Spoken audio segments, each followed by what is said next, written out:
Hello రసంతో కానీ సాంబార్తో కానీ సూపర్గా ఉండే కాంబినేషన్లో దొండకాయ 65 ఒకటి. మరి ఈ దొండకాయ 65 ఎలా చేసుకోవాలో చూసేద్దామా.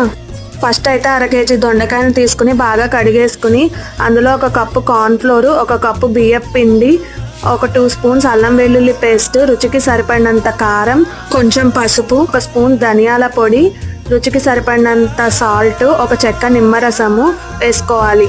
ఇక్కడ కలర్ కోసం అయితే చిటికెడు ఫుడ్ కలర్ వేస్తున్నాము. నచ్చితే వేసుకోండి, లేదంటే స్కిప్ చేసేయండి. నీళ్లు జల్లుకుంటా దొండకాయ ముక్కల్ని గట్టిగా కలుపుకుని 10 నిమిషాలు ఉంచుకుని బాగా కాగిన ఆయిల్లో దొండకాయ ముక్కల్ని పకోడీలా వేసుకుంటే మన దొండకాయ 65 రెడీ అయిపోయినట్టే.